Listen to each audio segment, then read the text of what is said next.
I want you to do a little bit of math with me right now. You wake up in the morning and you have, let's be generous, 8 hours of actual work capacity in the day. 8 hours, 8 good hours. And somehow, when you open your calendar, you have 14 meetings. 14. Now, I was never a math major, but even I can tell you that those numbers do not work. And yet, somewhere along the way, we all just agreed that this is what a workday looks like. You spend your day bouncing from call to call. You never actually do the activities that those meetings are about. You never have time to plan or to think or to be the thought leader that you hoped that you were hired to be. And you definitely do not have time for unhurried time with your team. At the end of the day, you're drained. You have a task list so long that if you actually finished it, you would be there for another 4 or 5 hours. So instead, you fire off a flurry of frantic emails, which, by the way, all it does is bury your team in work, and probably right when they were trying to log off to go home also. And then you come back tomorrow and you do the entire thing over again. So much fun. If that described your week, this episode is for you. Welcome to the Lead with Spark podcast, the show where real women lead with authenticity, show up with presence, and live out their purpose. I'm Lynsey Mulder, speaker, C-suite executive, family gal, travel junkie, and a firm believer that your leadership starts from within. Around here, we go beyond the fluff. We talk about the real stuff no one teaches you in leadership training.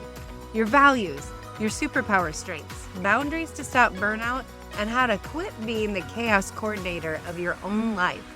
Whether you're building a business, leading a team, or just trying to stop feeling stuck in the daily grind, this is your space to get clear, get aligned, and finally lead with confidence.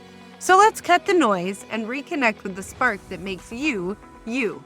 Let's go get our spark on. Welcome to Lead with Spark.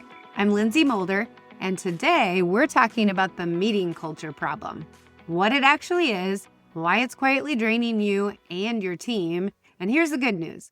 What you can do to change it from the inside, without a mandate, without a memo from the CEO, or without permission. So let's get into it.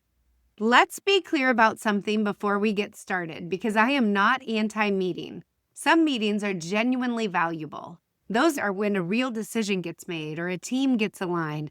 You know the ones when a problem gets solved faster because you're together instead of apart. That's a good meeting, and I hope you've had several of those that week. The meeting culture problem is not about any single meeting. It's about what happens when meetings become the default answer to everything. So, you need an update? Let's schedule a meeting. You need to feel included? Oh, well, let's have a meeting. Not sure who owns something? Meeting. Someone who's nervous about a project? Reoccurring meeting. Every week, forever. And here's the part that we all know, but nobody will say it out loud. A huge percentage of the meetings on your calendar are ones where you are not a decision maker and you have no real input. You just got added so that you would know what was going on. You're not there to contribute. You're simply there to absorb. You've become a very expensive FYI.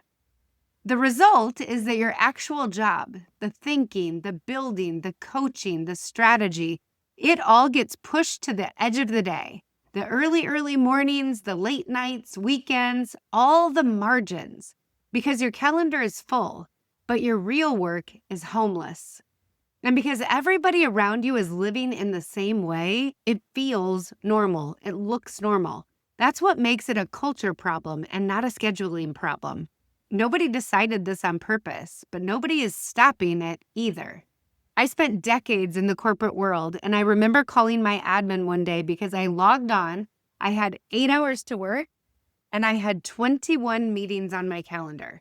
Many of them at the exact same time, many of them booked over each other, or half an hour to half an hour, zero time for me to use the restroom or even pop in a quick granola bar. And about 6 o'clock that night, I realized I had not done a single task on my to-do list. I hadn't met with any of my team members. I hadn't checked in to make sure that everybody was doing okay. And so what did that do for my evening? I worked all night. And then I missed out on my own family. I missed out on the things that were exciting to me, all because I was in a meeting spiral. That's the problem. So let's also talk about the cost, because I think that we underestimate it. This isn't just annoying, it's expensive in 4 specific ways. The first is decision fatigue. Every meeting asks something of your brain, even the ones where you are just listening. You're processing, evaluating, deciding whether to speak up, deciding whether this changes your plans. Your brain treats every one of those as a decision, and your capacity for good decisions is not unlimited. It's a tank, and it drains. So by 2 or 3 o'clock in the afternoon, after your 8th back-to-back phone call and meeting, your judgment is not what it was at 9 o'clock in the morning. And here's the cruel joke. That's often exactly when the most important decisions land on your desk. You're making your highest stakes call with your lowest quality thinking. You know this feeling? It's when you catch yourself saying yes to something just because you want to get the conversation over. That is not an agreement. That is fatigue. That is decision fatigue. And then we have pressure procrastination. This one's sneaky. It's when your calendar leaves you no real work time at all. Your real work doesn't disappear. The gremlins don't come in and do it for you. It sits there and it waits until the pressure gets high enough that it forces its way in. The deliverable has to get done, and so we do it the night before. The presentation gets built on the flight. The performance review gets written 20 minutes before the conversation. And then we blame ourselves for procrastinating. But hear me on this. You're not procrastinating because you lack discipline. You're procrastinating because panic is the only time slot on your calendar that's left open. The problem is that work done under pressure is thinner. It's fine because it's done, but it's not your best thinking. And over time, a leader who only ever produces when they're under pressure starts producing a fine version of herself. And you did not work this hard to just be fine. The third cost is strategic starvation. The higher you go up the ladder, the more your value comes from thinking, not doing. Seeing around the corners, connecting the dots, developing your people. That's your job. And every one of those things requires something meeting culture never gives you: unstructured time. You cannot see around a corner in a 30-minute status update. You cannot develop a team member in 2 minutes between phone calls when you're half reading an email. Strategy alone needs white space, and your calendar has declared war on all of your white space. The forward movement stops, not dramatically, quietly. The team keeps running, but nobody is steering toward anything. You're all rowing very, very hard in a boat that is going around in a circle. The last cost is the ripple effect. And here's the one that gets my attention the most, and I suspect it will get yours too. This does not stay at work. When your day gets consumed by meetings, the overflow lands on everyone around you. Those frantic 6 p.m. emails, your team now starts their evening buried. They respond at 9 p.m. because you set the tone, and now their families are absorbing the cost of a meeting culture that they never signed up for. And the pattern follows you home in another way too. If you have ever sat in a youth group volunteer committee meeting or a booster club planning call or an HOA meeting that could have been a 2-line text, you know that we carry this culture with us. We recreate it every place that we go because it's the only way that we know how to work together anymore. Which means the opposite is also true. If you change it in your space, that will ripple out to everyone else also. So hold on to that thought, because that's exactly where we're going next. The other piece that I think is key is to recognize when it happens again, because I feel like I do a great job making sure that this doesn't take place. I set my boundaries. I know my non-negotiables. I am done working by 6 p.m., period. I'm not going to have a negative effect on my team.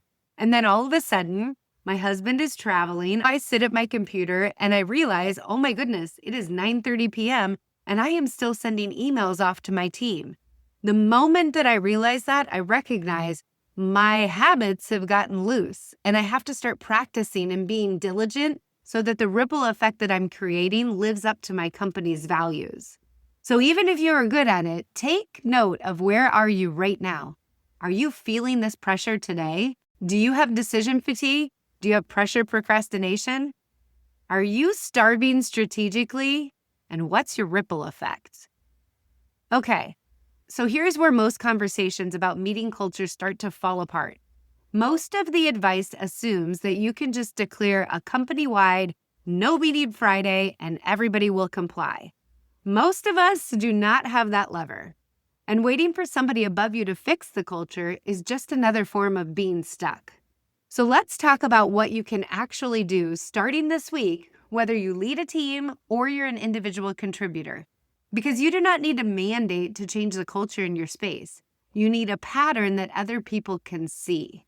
So, if you lead a team, first, audit the meetings you own. Not the ones that you attend, but the ones that you created. For each one, ask 2 questions. What decisions get made here? And who actually needs to be in the room for that decision to be made? If there is no decision and no problem being solved together, it's not a meeting, it's an update. And updates can travel by email. You can create a shared document or have that 2-minute voice memo that goes out to your team.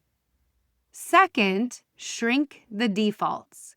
Meetings tend to expand to fill the container that we give them. So simply give them a smaller container. I know that sounds easy. Make 30 minutes your default instead of 60. Try 25 and 50-minute meetings so that people can breathe between phone calls. I do that all the time. If you schedule with me, you're more than likely going to get a 50-minute meeting. You will be amazed at how much a 60-minute conversation tightens up when you only have 25 minutes. And third, and this is a big one, make attendance honest. Tell your team explicitly, if you are not needed for the decision, you are free to skip this, and I will send you the notes. Say it out loud, more than once, because they will not believe you the first time. You have to make it a best practice that you're going to follow day after day after day. Years of meeting culture have taught them that skipping looks like slacking, so you have to actively unteach that. And fourth, protect thinking time on your own calendar where everybody can see it, and then defend it like it's a meeting with your most important stakeholder. Because it is. When your team sees you blocking 90 minutes to think and plan to put strategy in action, actually honor it. You have just given every single person on your team permission to do the same thing. That is a culture change. And it doesn't come from the policy, it comes from the pattern. Okay, that was for leaders. Now, if you're an individual contributor, you have more power here than you actually think. You just have to use it with a little bit of finesse. Start with one question. When you get invited to a meeting and you cannot tell why, ask the organizer, warmly, friendly, directly, what do you need from me in this meeting? That question is magic. Half the time, the honest answer is nothing. We just want you in the loop. And now you have an opening. Try something like, would it work if I skipped this one and caught the notes? I will flag anything that I can help with. Notice what that language does. It's not a complaint. It's not a rebellion. It's an offer to stay useful while getting your time back. Nobody reasonably says no to that. Second, protect one focus block, even if it's just 90 minutes twice a week, and treat it as a real commitment. Put a name on it in your calendar so it looks like what it is. Work, not free space waiting to be claimed. And third, when you do attend, be the one who makes the meetings better. Ask immediately, what are we deciding in this meeting? Ask who owns the next step. Gently point out when something could have been an email so that next time you can change the future. Just when you do that, make sure that you're doing it with a little bit of humor rather than an eye roll. One person consistently asking good questions changes the tone of a room faster than any policy ever will. And then watch the ripple. Here's what I want you to expect, because it will happen. The first time that you decline a meeting with grace, somebody's going to notice. The first time that you send a decision by email instead of booking 30 minutes, someone will copy you. The first time that you say, oh, I'm sorry, I hold Tuesday mornings for planning. Can we do Tuesday afternoon? Someone will quietly start doing the same thing. Culture is just watching behavior and then repeating it. You don't need authority to change it. You need consistency and a little bit of courage. And do not be surprised when it follows you out of the office in the best ways. your church committee, your kids' team, your volunteer board. They don't need a standing hour either. A clear agenda, a decision, and everyone home in 20 minutes? You got this. You're going to be the most popular person in that group by next month. The meeting culture problem feels enormous because it is everywhere. But it's held its place by thousands of small individual defaults, default invites, default hours, default yeses. And defaults are just decisions that nobody is making on purpose. So start making them on purpose. This week, I want you to do one thing, just one. Pick the single meeting on your calendar where you contribute the least and either ask what's needed from you or ask for the notes instead. That's it, one meeting. Watch what it does for your energy and for the people that are watching you. Because you didn't build this career to spend it as an expensive FYI. Your thinking is the most valuable thing that you bring to the table, and it deserves room on your own calendar. If this episode hit home and you want to help redesign how you spend your leadership energy, not just your hours, I would love to talk to you. Go to lynseymoulder.com and book a free discovery session. We'll look at where your time is actually going and what it would take to get your best work back. Thanks for spending this time with me. Now, go decline something. I'm proud of you already. Lead with spark. Well, that's it for today. Thanks for being here and for doing the work to lead yourself first. If this episode sparked something for you, take a second to subscribe, leave a review, or share it with another woman who's ready to own her leadership. And remember, the way you lead your life is the way you lead everything else. If you or your organization are looking for a speaker, an impactful workshop, or an executive coach, head over to lynseymoulder.com and let's connect. Keep showing up. Keep leading with spark. You got this. I'll see you next time.